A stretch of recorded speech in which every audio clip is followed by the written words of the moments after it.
وشر الأمور محدثاتها وكل محدثة بدعة وكل بدعة ضلالة وكل ضلالة في النار. Bapak Ibu dirahmati Allah, kembali kita memanjatkan puji dan syukur kepada Allah Subhanahu wa taala. Alhamdulillah, berkalimpah rahmat dan nikmatnya kita masih diberikan kesempatan berkumpul bersama dalam rangka berubudiyah kepada Allah Subhanahu wa taala. Semoga Allah Subhanahu wa taala senantiasa melimpahkan taufik dan hidayahnya kepada kita semuanya, amin ya rabbal alamin. Selanjutnya salat beriring salam marilah kita ucapkan kepada Nabi besar Muhammad sallallahu alaihi wasallam. Bapak Ibu yang dirahmati Allah, kita melanjutkan kajian kita dalam kitab Tauhid tentang yang tidak terampuni. Maksud pembahasan di sini adalah pembahasan tentang dosa, di mana dosa itu pada dasarnya Allah menginformasikan semua dosa pasti diampuni oleh Allah Subhanahu wa taala, kecuali dosa syirik, kecuali dosa syirik. Dan yang perlu kita fahami bahwasanya Allah adalah Maha Pengampun. Betul-betul Allah memberikan ampunan terhadap orang-orang yang berdosa. Bahkan setiap kita ini tidak lepas dari dosa. Kullu ibni Adam khata'un wa khairu khata'in at-tawwabun. Setiap anak Adam itu, wahai ibu-ibu, berdosa, kata Rasulullah. Maka tidak ada di antara kita yang terjamin dari bebasnya kita dari dosa. Jadi semua kita itu berdosa. Wa khairu khata'in, dan sebaik-baik orang yang berdosa itu adalah orang-orang yang bertaubat kepada Allah Subhanahu wa taala. Jadi Allah Maha mengampuni. Bahkan kita semuanya berdosa kepada Allah, pasti Allah akan ampuni. Dalam sebuah hadis yang diriwayatkan oleh Imam Tirmidzi, yang perlu kita kenal dalam hadis ini bahwasanya ampunan Allah itu betul-betul ampunan yang sangat besar. Dalam hadis ini disebutkan dari Anas bin Malik radhiyallahu anhu, ia berkata, aku mendengar Rasulullah sallallahu alaihi wasallam bersabda, qala Allah Ta'ala, Allah Ta'ala berfirman, ya ibna Adam, wahai anak-anak Adam,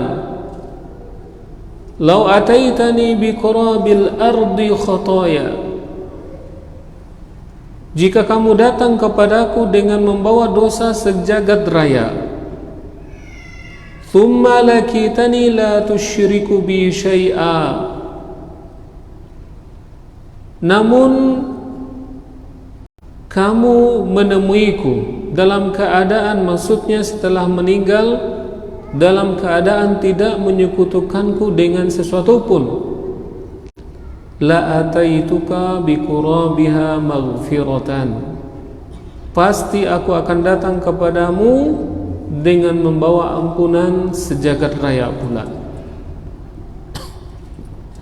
Allah memberitakan di sini, ini adalah hadis qudsi yang disandarkan perkataan ini kepada Allah Ta'ala oleh Nabi SAW,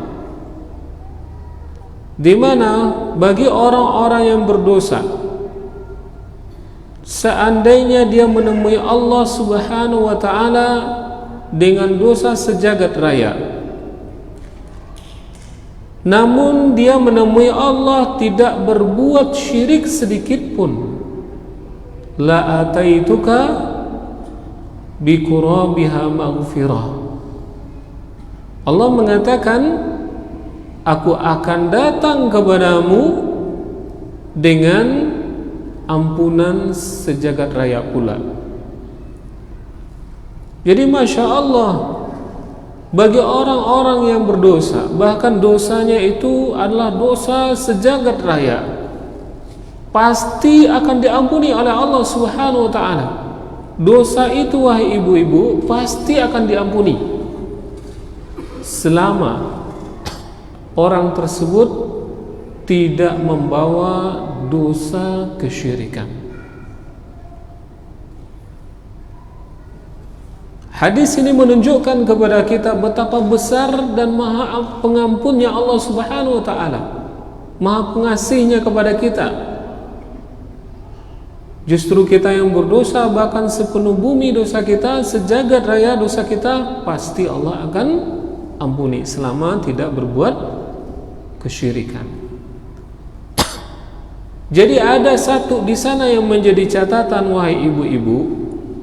Penghambat ampunan Allah Subhanahu wa ta'ala itu adalah kesyirikan. Nah, ini tolong dicatat. Karena di sini dikecualikan ketika seseorang itu meninggal bertemu dengan Allah, dia membawa dosa syirik, maka belum tentu dia mendapatkan ampunan dari Allah Subhanahu wa ta'ala.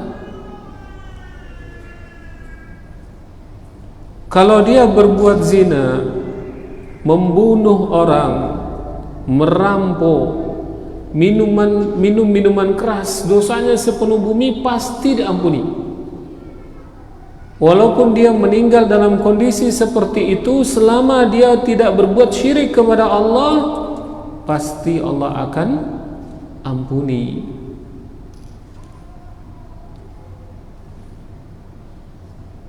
Dalam sebuah hadis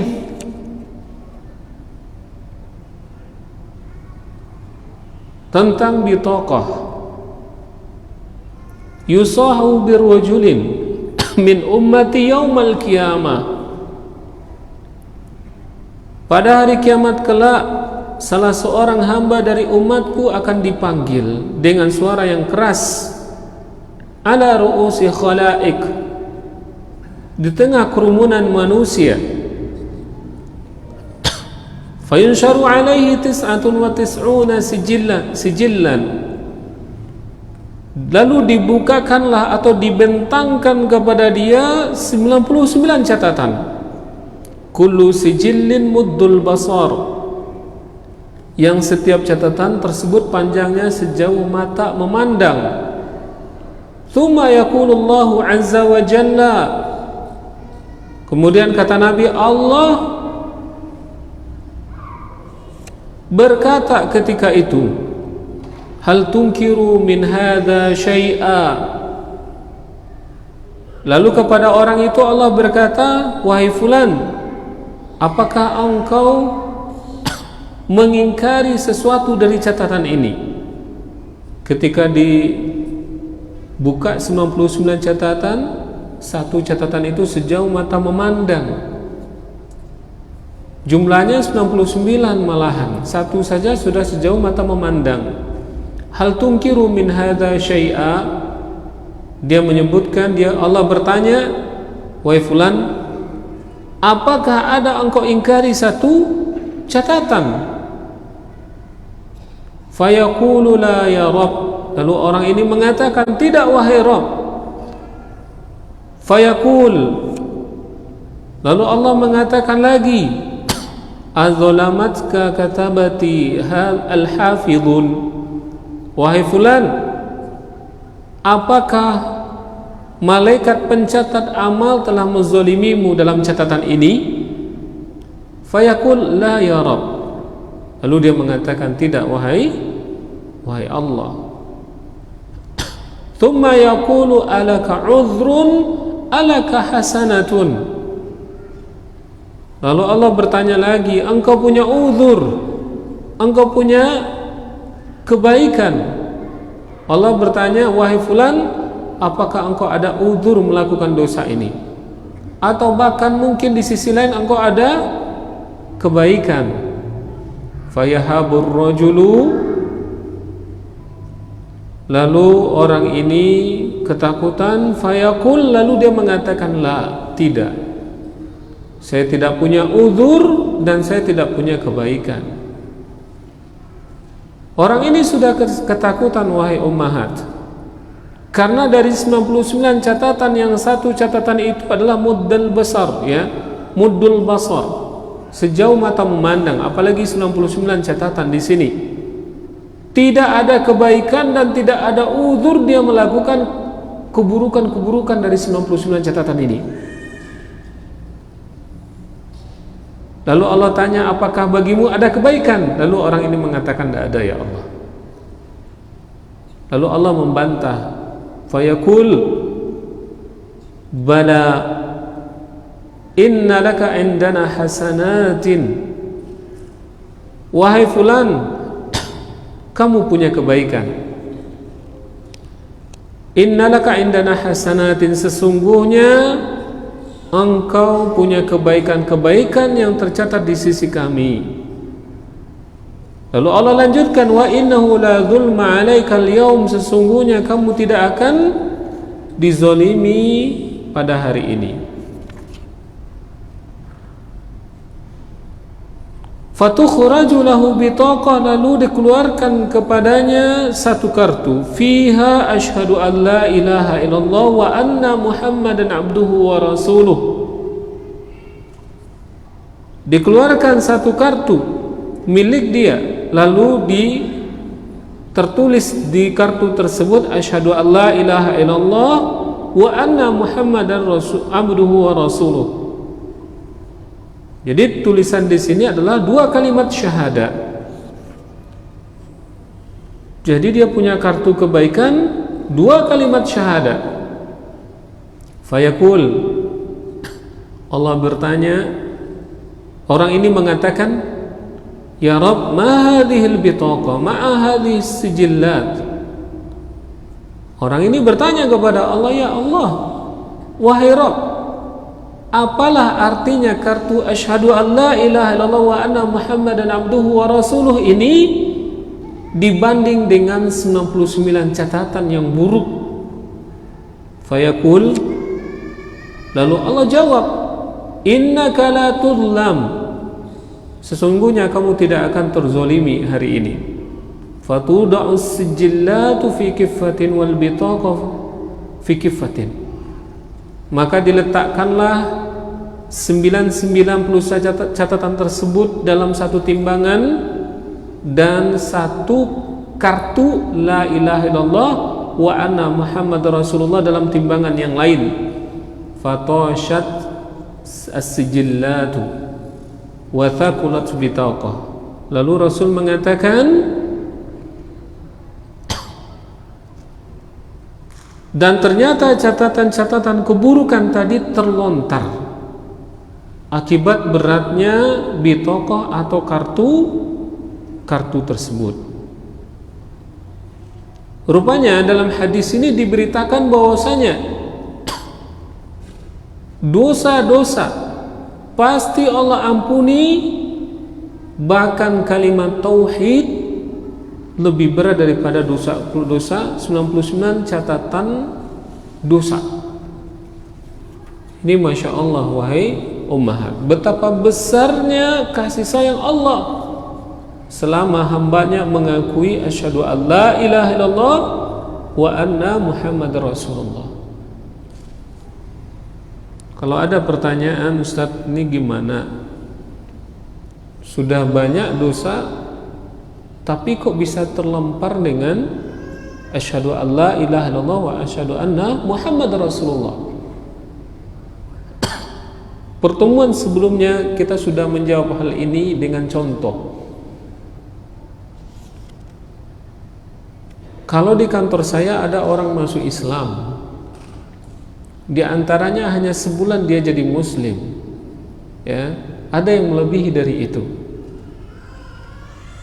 Yang sebelumnya mereka beragama non-Muslim, makan yang haram, berzina, ya, kemudian mengambil harta yang bukan haknya. Banyak dosa yang dilakukan, wahai bapak ibu, banyak. Ketika dia masuk Islam, mengakui dan bersaksi asyhadu an la ilaha illallah wa anna Muhammadar Rasulullah, maka seluruh dosanya, apa saja dosanya, apakah sebelumnya dia setiap hari berzina, minum minuman keras, apakah setiap hari dia mungkin mengambil harta yang bukan miliknya, apakah sebelumnya dia durhaka kepada orang tua, apakah dia membunuh setiap harinya, ketika dia mengucapkan asyhadu an la ilaha illallah wa anna Muhammadar Rasulullah, maka terhapuslah seluruh dosa-dosanya. Terhapuslah seluruh dosa-dosanya ketika dia mengucapkan kalimat tauhid, ketika dia mengakui bahwasanya Allah adalah Tuhan yang pantas untuk disembah hanya dengan asyhadu an la ilaha illallah. Bahkan dalam hadis yang diriwayatkan oleh Imam Muslim, aslamta, kamu masuk Islam bersama kebaikan yang dahulu kala pernah kamu lakukan. Dosa diampuni, tapi kebaikan-kebaikan tetap dibalasi. Maksudnya gimana? Ada yang baru masuk Islam, ya, lalu ketika dia mengucapkan syahadat, dosanya gak ada lagi. Lalu kebaikannya bagaimana? Ternyata ketika non-muslim dahulu dia pernah bantu orang tua atau bantu orang lain, dia pernah bersedekah, apakah terhapus? Jawabannya tidak. Jawabannya tidak. Bahkan Imam Muslim meriwayatkan satu hadis di mana Rasulullah mengatakan aslamta ma'ama minal khair atau kama qala, kamu masuk Islam bersama kebaikan yang pernah dulu dilakukan. Ini Masya Allah kalimat syahadat. Ternyata Allah Maha Besar, Allah Maha Pengampun. Dengan pengakuan seseorang, bersaksinya seseorang bahwasanya tidak ada Tuhan yang pantas disembah selain Allah, maka sungguh Allah akan ampuni. Inilah satu bukti yang menjadi bukti bitokoh asyhadu an la ilaha illallah, ya, kartu asyhadu an la ilaha illallah menjadi berat ketimbang 99 catatan amalan yang buruk. Maka kenalilah Rabb kita, di mana Allah Maha Pengampun. Selama kita betul-betul bertauhid kepada Allah Subhanahu wa ta'ala.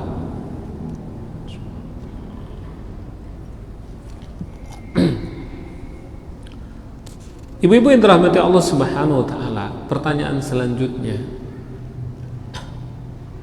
adakah yang tidak terampuni, atau adakah dosa yang tidak akan diampuni oleh Allah Subhanahu wa ta'ala? Jawabannya, inilah yang menjadi perhatian besar bagi kita hendaknya. Jawabannya ada, dan bahkan jumlahnya banyak, dan itu tergabung pada sesuatu dosa besar yang dinamakan dengan syirik akbar. Banyak contoh-contoh yang disebutkan oleh ulama tentang dosa-dosa besar yang tidak terampuni ini. Semuanya merujuk kepada satu kata, yaitu syirik besar. Di mana Allah Ta'ala mengatakan sebagai dasar bahwasanya yang perlu kita ketahui, dan bahkan ini penting dalam kehidupan kita, ada dosa yang tidak akan diampuni oleh Allah Subhanahu wa ta'ala. Di mana dalam surat An-Nisa Allah mengatakan, innallaha la yaghfiru an yushraka bihi wa yaghfiru ma duna dzalika liman yasha.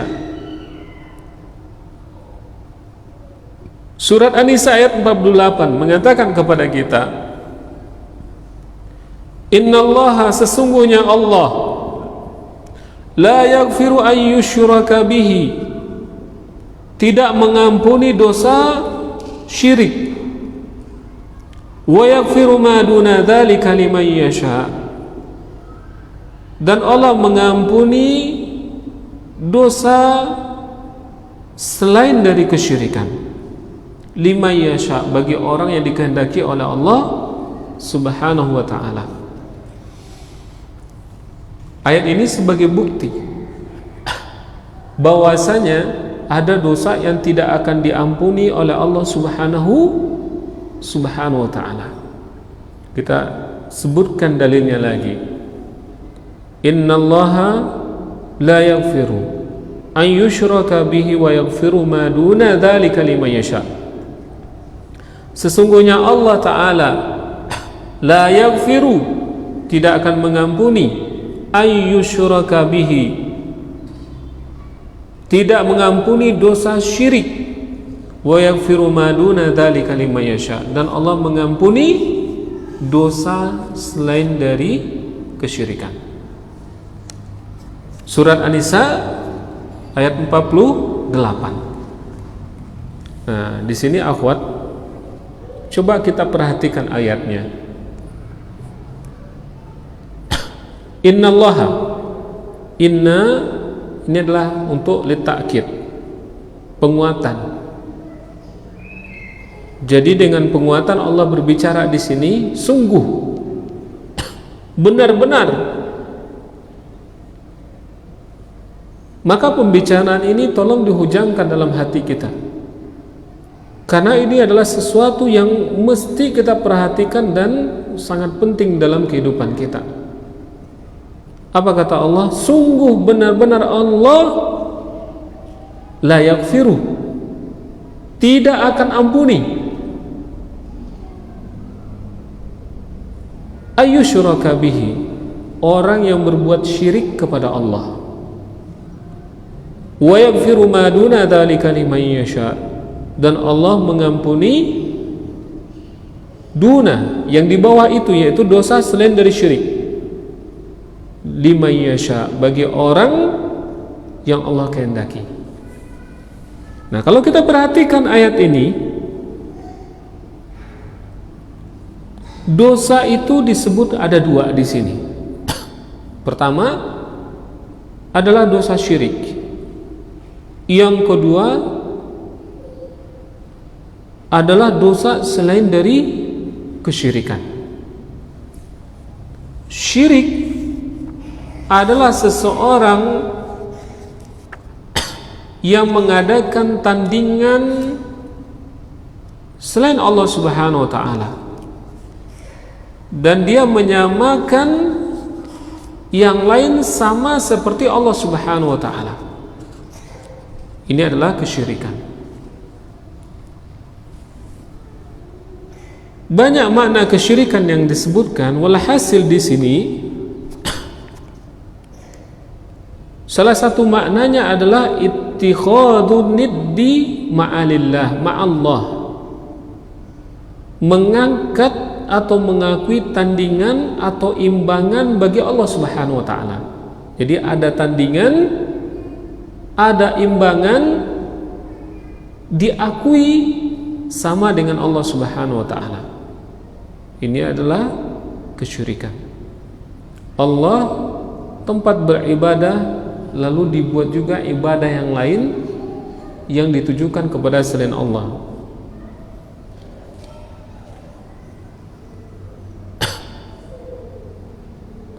Ayat ini, wahai ummahat, yang perlu kita ketahui, berbicara tentang kesyirikan besar. Dalam beberapa pembicaraan para ulama, syirik yang dimaksudkan dalam ayat ini ada khilaf ulama di situ. Yang pertama, ulama mengatakan semua syirik, baik itu syirik besar maupun syirik kecil. Jadi disebutkan di sini syirik itu ada dua, syirik besar dan syirik kecil. Dalam ayat ini ada ulama yang mengatakan ayat ini berbicara tentang syirik besar maupun syirik kecil, maka akan diampuni oleh Allah Subhanahu wa ta'ala. Pendapat yang kedua, dan ini yang sahih, yang dikuatkan, pendapat yang mengatakan bahwasanya yang tidak akan diampuni hanyalah syirik besar, hanyalah syirik besar.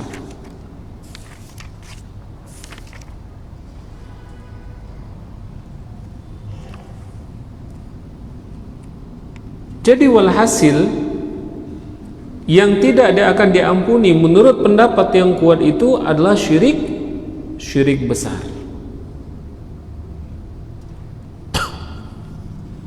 Lalu apa bedanya syirik kecil dan syirik besar?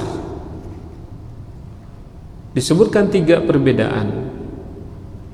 Yang pertama, syirik besar menghapuskan seluruh amalan, sedangkan syirik kecil menghapuskan amalan yang disertainya saja. Ini contoh yang pertama.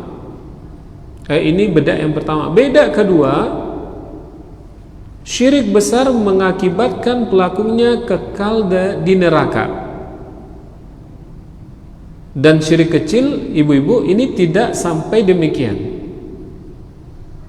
Ini yang kedua ya. Yang ketiga, syirik besar menjadikan pelakunya keluar dari agama Islam, sedangkan syirik kecil tidak menyebabkan pelakunya keluar dari agama Islam. Kita ulangi yang pertama, syirik besar menghapuskan seluruh amalan, adapun syirik kecil hanya menghapuskan amalan yang disertainya saja. Di syirik kecil itu seperti riya ya. Yang kedua, syirik besar mengakibatkan pelakunya kekal di dalam neraka, sedangkan syirik kecil tidak sampai demikian, tidak kekal dalam neraka.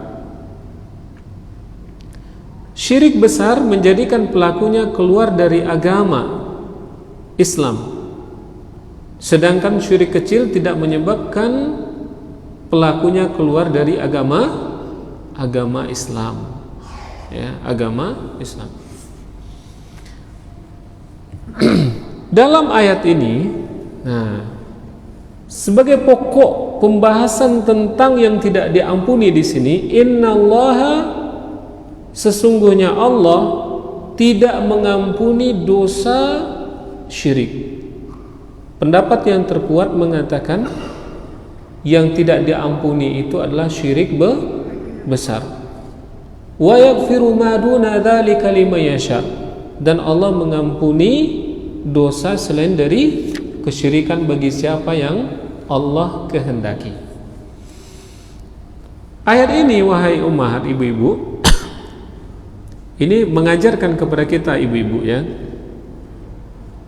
bahwasanya dosa yang paling besar adalah syirik besar.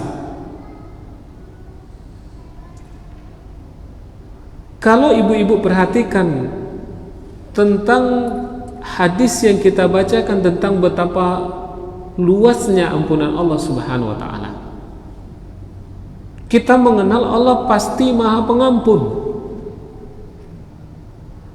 Tapi tolong diingat, Allah pasti Maha Pengampun, akan tetapi ada yang dikecualikan dalam hadis-hadis tersebut, yaitu pelaku kesyirikan. Maka tidak Allah akan ampuni, maksudnya syirik besar. Jadi walhasil dosa-dosa selain itu pasti Allah ampuni. Kalau kita melihat sekarang ini, wahai ibu-ibu, mungkin sebagian manusia, betapa banyaknya manusia mungkin bertemu dengan orang yang bejat, pelaku pembunuhan yang dibunuhnya satu atau dua, akan tetapi kita telah memandang dia memiliki dosa-dosa yang sepertinya tidak diampuni oleh Allah Subhanahu wa taala. Padahal itu masih kecil ketimbang syirik besar. Ya, ketimbang syirik besar.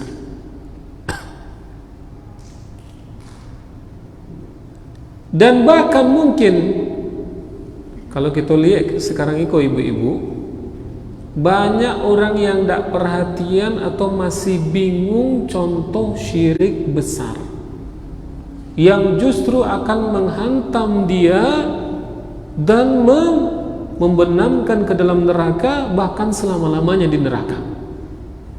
Nah, betapa banyak orang yang tidak paham tentang syirik besar dan contoh-contoh syirik besar itu. Maka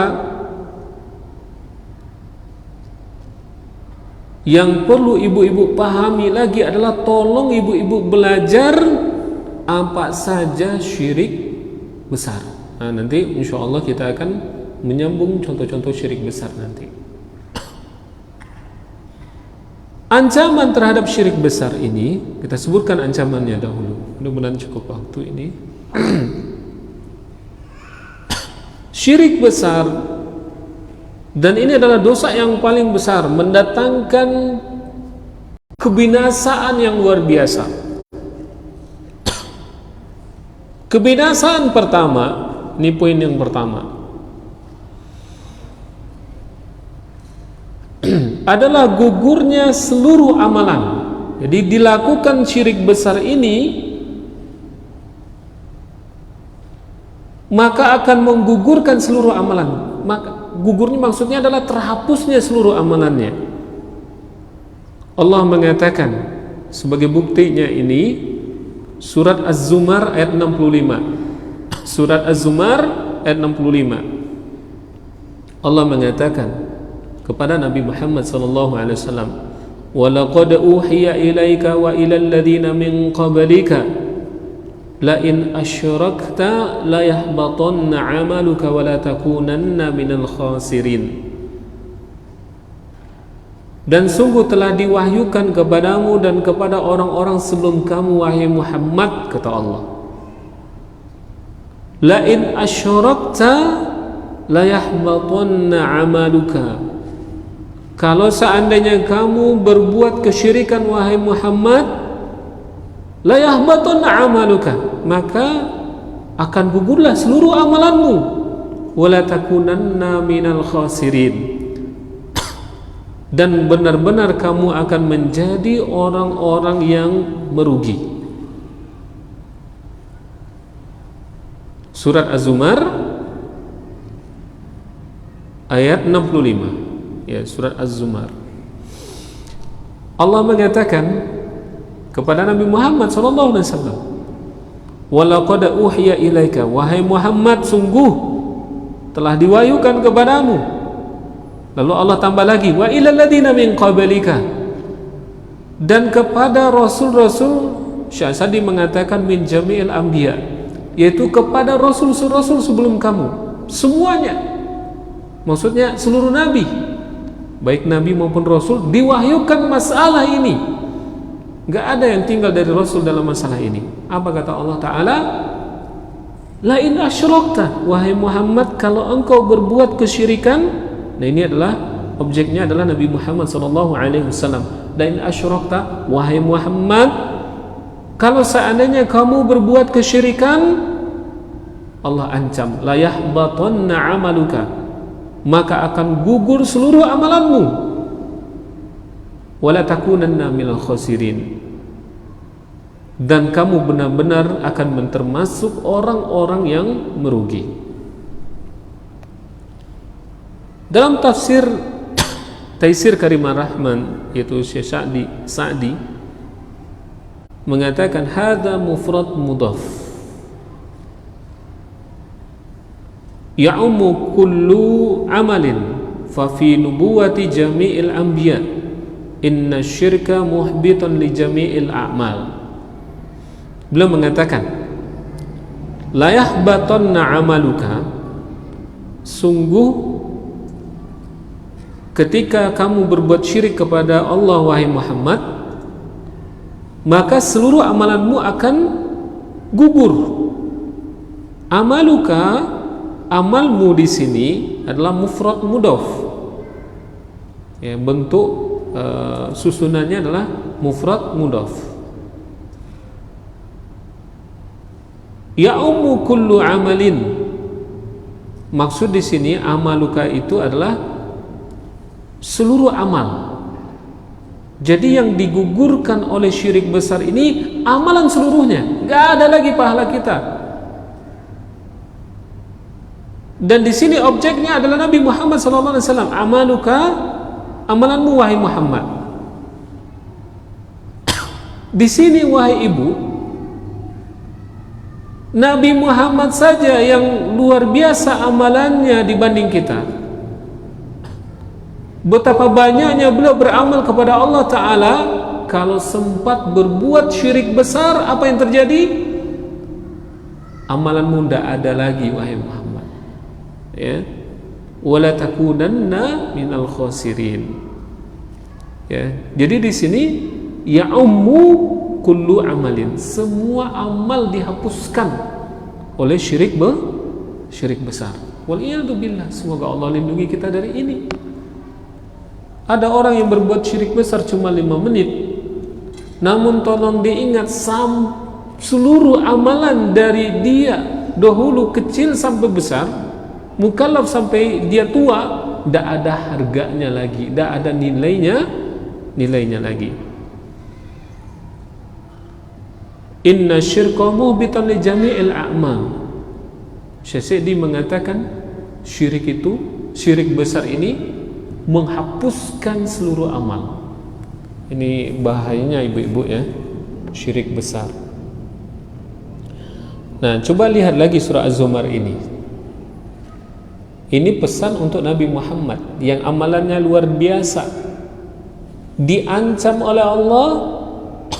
Dan ini adab Allah Subhanahu wa ta'ala memberikan penekanan kepada kita. Nabi Muhammad saja yang amalannya luar biasa sempat berbuat, ya, syirik besar misalnya, maka akan hapus amalan.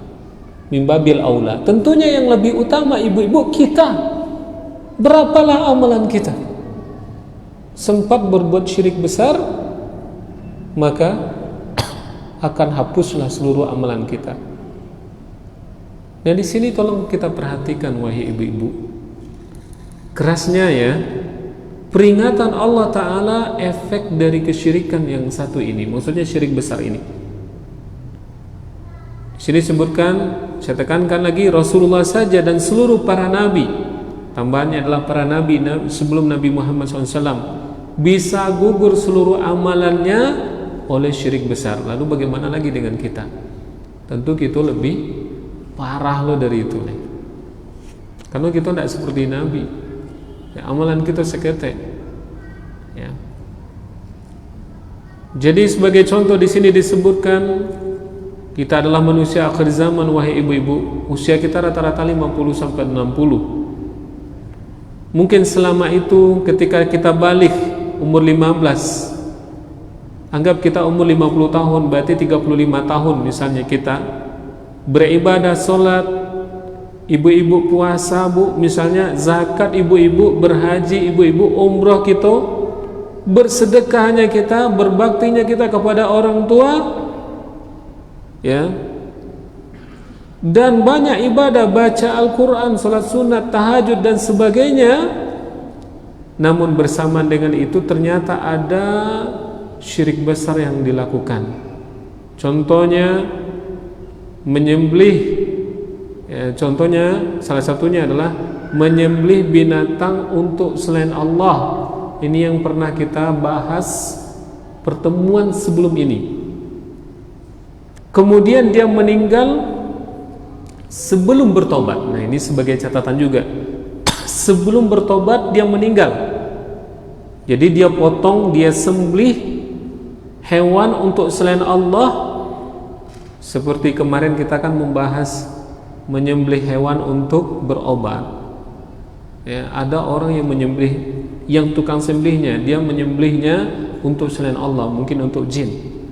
Ada yang menyembelih binatang untuk penjaga rumah, ada yang menyembelih binatang untuk jembatan, ada yang menyembelih binatang untuk lautan, penjaga lautan, diniatkan untuk selain Allah. Ini adalah kurban.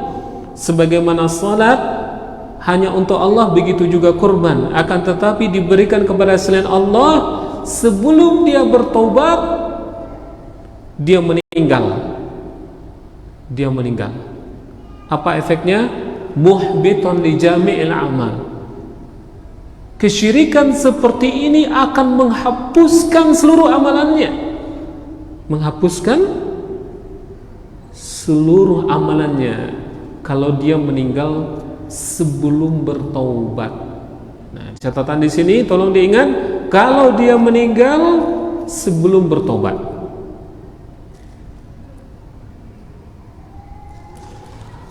Maka kegiatannya itu, kesyirikan itu, ya maksudnya syirik besar itu akan muhbiton li jami'il amal, menghapuskan seluruh amal-amalnya. Jadi tidak ada lagi amalannya. Ini kan bahaya. 60 tahun, 50 tahun beribadah, terlakukan menyembelih binatang untuk jin misalnya, penjaga laut, menyembelih binatang untuk penjaga rumah, bukan menyembelih binatang untuk kurban untuk Allah, maka menghapuskan seluruh dosa dan terancam selama-lamanya dia di neraka.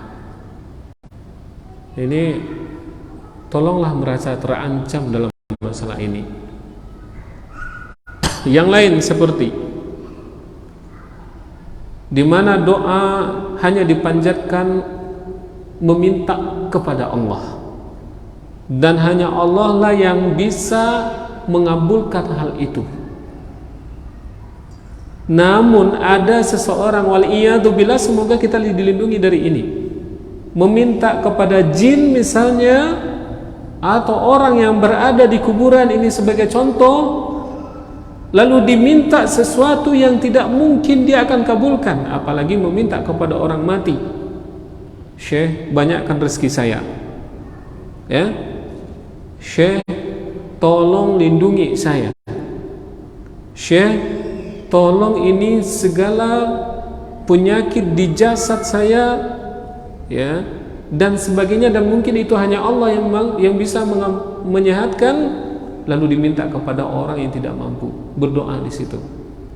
Nah, ini muhbiton li jami'il amal, ini bisa menghapuskan seluruh amal. Nah, ini kalau ibu-ibu lihat, adakah kira-kira prakteknya hari ini? Jawabannya ada. Banyak.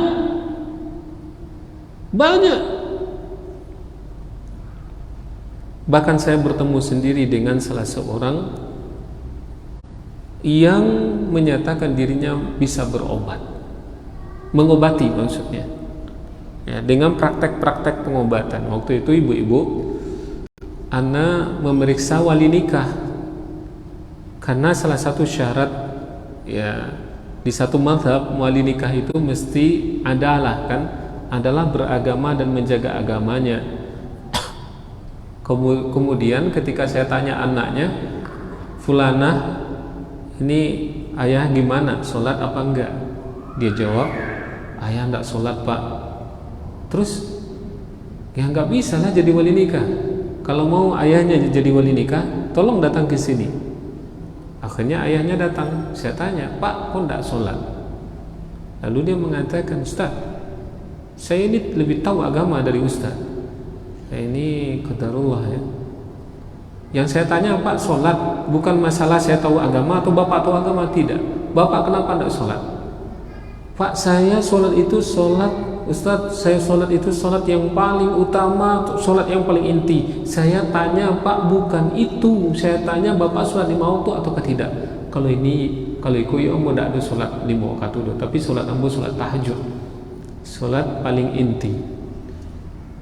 Kalau dia menafikan, ya, menafikan kewajiban sholat, maka dia keluar dari agama Islam, bahkan dia tidak sholat sama sekali. Ini adalah dukun.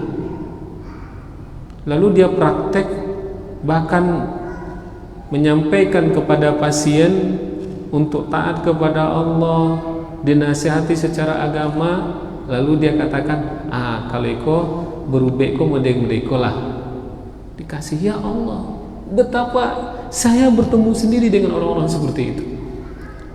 Nah, di antaranya juga ada yang menyembelih binatang. Betapa banyaknya orang menyembelih binatang, wahai ibu-ibu, dengan niat ya, menyembelih ini bukan untuk selain Allah. Di sana ada ta'awunnya dengan selain Allah untuk mungkin melindungi pasien, menyembuhkan pasien yang menyembelihnya yang kena. Muhbiton lil amal, jami'il amal, membatalkan seluruh amalan. Coba bayangkan. Nah, kira-kira ibu-ibu ada enggak praktek seperti ini? Saya rasa ada. Kalau saya sudah menemukan sendiri, ya. Ya, apakah itu untuk penyembuhan, ya, untuk laut, untuk gunung, untuk rumah, ya, untuk selain Allah dia menyembelih. Nah, ini telah kita bahas di pertemuan sebelumnya. Itu penyembelihan untuk selain Allah itu adalah syirik besar. Banyak contoh-contoh yang lain. Mudah-mudahan di pelajaran besoknya kita bisa menyampaikan, ya. Jadi musibah pertama ketika syirik akbar, syirik besar ini dilakukan adalah hilangnya seluruh amalan kita, gugurnya seluruh amalan, tidak ada lagi. Dan ketika kita meninggal tidak bertaubat, catatannya tidak bertaubat dari dosa syirik ini, maka waliyadzubillah, semoga Allah lindungi kita, ya, kekal dia dalam neraka selama-lamanya. Nah, buktinya tadi kan habis amalan nggak ada lagi, ya. Musibah kedua atau ancaman yang besar yang kedua. Yang pertama tadi gugurnya seluruh amalan. Yang kedua, syirik besar tidak memiliki peluang, wahai ibu-ibu, untuk diampuni oleh Allah Ta'ala. Tidak ada peluang. Syirik besar tidak ada peluang untuk diampuni oleh Allah Subhanahu wa Ta'ala. Nah, ini catatannya jika meninggal membawa dosa syirik ini, tidak bertobat dari syirik ini. Sehingga Allah katakan tadi, apa kata Allah? Innallaha, sungguh Allah, la yaghfiru, tidak akan mengampuni ayyushraka bihi, syirik kepadanya. Jadi dengan kata sungguh tadi Allah mengatakan tidak akan Allah ampuni. Maksudnya di situ adalah syirik besar. Dan ketika dia melakukan syirik besar itu dan belum bertobat dari ini, tidak akan Allah ampuni. Tidak ada peluang sedikit pun. Oh Ustaz, bagaimana dengan selain syirik besar? Apa contohnya? Anggaplah bukan syirik misalnya, zina, membunuh, mencuri, riba, ya, atau lari dari medan tempur, atau memakan harta anak yatim, atau durhaka kepada orang tua. Durhaka kepada orang tua misalnya, wafat dia tapi belum bertobat. Pertanyaan, apakah diampuni oleh Allah? Jawabannya, selama itu bukan syirik besar, dan saya sebutkan tadi zina, mencuri, membunuh, ya, riba, memakan harta anak yatim dan sebagainya, selama tidak syirik besar, insyaallah tahta masyiatillah, di bawah kehendak Allah, ya, akan diampuni. Contoh, misalnya ibu-ibu, ada orang yang minum minuman keras, sedang minum itu dia mati. Nah, kita kan nilainya bodoh, bejat sekali dia. Ini neraka, tidak akan masuk surga. Ini nggak boleh seperti ini, karena dia bukan syirik besar. Atau mohon maaf, seseorang selingkuh, dia berzina, dia sudah menjadi mungkin istri atau suami orang lain, atau bujang atau gadis, dia berzina, sedang melakukan zina itu dia mati. Pertanyaan, apakah pasti dia akan diampuni? Boleh jadi Allah akan ampuni orang ini, boleh jadi, karena ini adalah tata masyiatillah, di bawah kehendak Allah Subhanahu wa Ta'ala. Contoh lain, misalnya ada geng motor misalnya, ya, merampas, lalu merampas motor orang lain yang sedang lewat, lalu dilawan oleh orang lain, mati geng motor ini misalnya. Selama dia tidak syirik besar, apakah dia masuk surga atau diampuni? Boleh jadi Allah akan ampuni selama itu tidak syirik besar, walaupun dia belum bertobat. Ini Masya Allah, Allah pasti akan mengampuni ya. Kalau Allah berkehendak pasti Allah akan mengampuni selama itu tidak syirik besar. Dicontohkan, wahai ibu-ibu, di mana syirik besar ini tidak ada harapan untuk diampuni. Seperti Abu Thalib. Nah, ini jelas syirik besar ya. Itu paman Nabi Muhammad SAW. Kalau dilihat sosoknya adalah pembela agama ini. Coba bayangkan, pembela agama ini. Sebelumnya saya sampaikan paman Nabi itu ada 3 tipe. Pertama adalah yang masuk Islam dan membela mati-matian Islam ini, seperti Hamzah. Yang kedua, dia membela Islam. Coba bayangkan, dia membela Islam, mati-matian dia membela Islam, tapi tidak masuk Islam. Dia melakukan syirik besar. Siapa namanya? Abu Thalib. Tipe yang ketiga dari paman Nabi adalah ada pamannya yang tidak masuk Islam, bahkan menghalangi manusia dari jalan Islam, yaitu Abu Lahab. Nah, di sini disebutkan kisah yang membela Islam bahkan mati-matian dan berkorban untuk Islam, tapi tidak ada harganya sama sekali, yaitu Abu Thalib, yang dia mati-matian mendukung dakwah Nabi Muhammad SAW. Ini Masya Allah ya, dilancarkan dakwah, melindungi fisik beliau, bahkan maksudnya melindungi fisik Nabi SAW semasa hidupnya. Ia rela mengorbankan segalanya demi keselamatan keponakannya, yaitu Nabi Muhammad SAW. Namun ia wafat sebagai seorang musyrik, enggan mengucapkan kalimat la ilaha illallah. Tidak terhitung dia kepada muslim. Rasulullah SAW sangat menyayangi pamannya ini dan bahkan memohon ampun. Coba bayangkan, keinginan Rasulullah adalah minta ampun kepada Allah atas dosa-dosa yang dilakukan oleh pamannya. Namun Allah menegur beliau. Apa kata Allah Ta'ala? Ma kana li nabiyyin walladzina amanu. Tidak pantas bagi Nabi dan juga tidak pantas bagi kaum orang-orang yang beriman ayyastaghfiru lil musyrikina, dia memohon ampun untuk orang-orang musyrik, walau kanu ulil qurba min ba'di ma tabayyana lahum annahum ashabul jahim. Setelah jelas bagi mereka bahwasanya orang-orang musyrik itu adalah penghuni neraka jahanam. Ya, tidak pantas bagi Nabi dan orang-orang beriman, wahai ibu-ibu, dia memohon ampun kepada Allah atas dosa-dosa yang dilakukan oleh kaum musyrikin, walaupun orang-orang tersebut adalah kaum kerabat mereka, keluarga mereka. Setelah jelas bagi mereka bahwasanya orang-orang musyrik itu adalah penghuni neraka jahanam. Jadi dalam sejarah tercatat jasa dari Abu Thalib ini tidak diragukan lagi.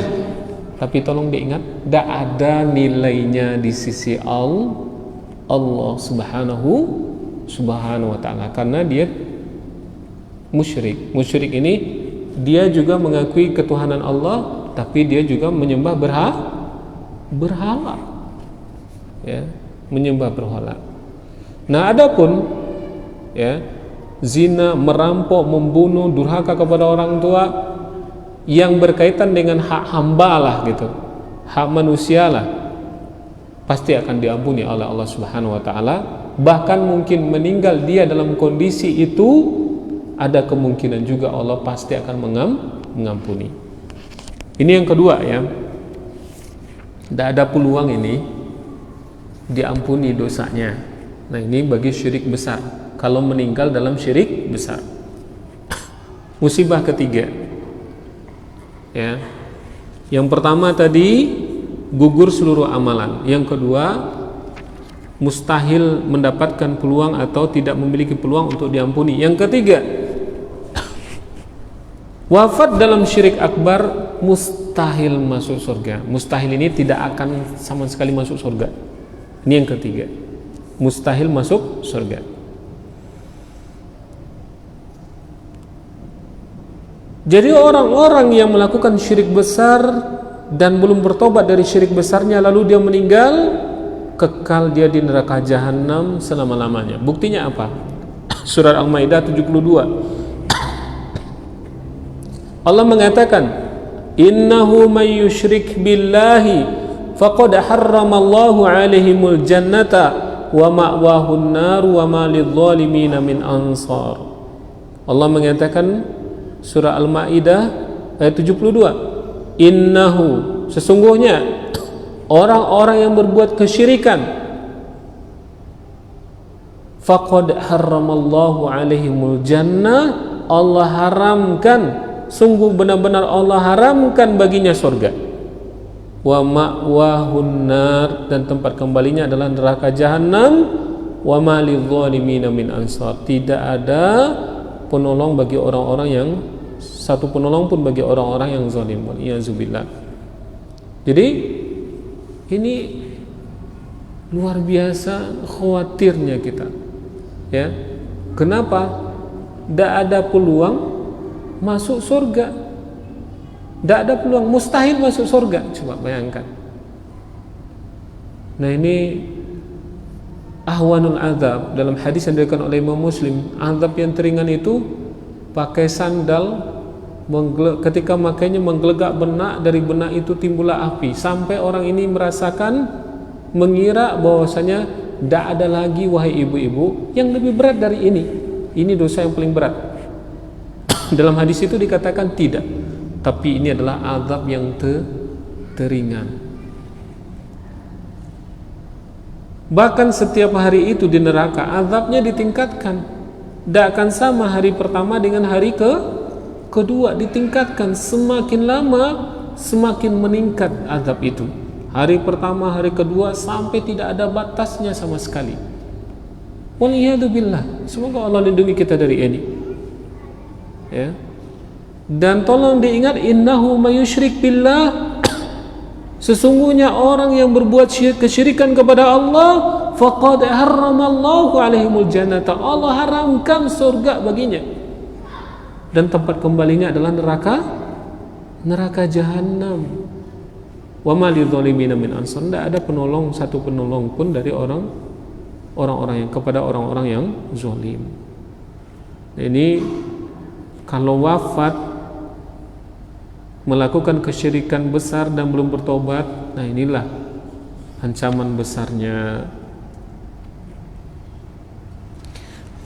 Baik ibu-ibu yang dirahmati Allah Subhanahu wa taala, sudah 5:30. Mohon maaf ini mungkin tidak ada tanya jawab karena masih ada kegiatan yang mesti kita lakukan ini. Dan mudah-mudahan, tolong ibu-ibu semangat ya ibu-ibu, mengetahui hakikat dari kesyirikan, ya. Belajarlah dengan ustadz-ustadz, ya, terutama masalah tauhid dan syirik ini, agar kita semua terhindar dari ini. Dan begitu juga ibu-ibu menjaga anak-anak dan mengenalkan mereka ilmu tauhid dan menjaga mereka dari sikap-sikap mengantarkan mereka kepada syirik. Baik, mungkin demikian saja. Subhanaka Allahumma bihamdika asyhadu an la ilaha illa anta astaghfiruka wa atubu ilaika. Wassalamualaikum warahmatullahi wabarakatuh.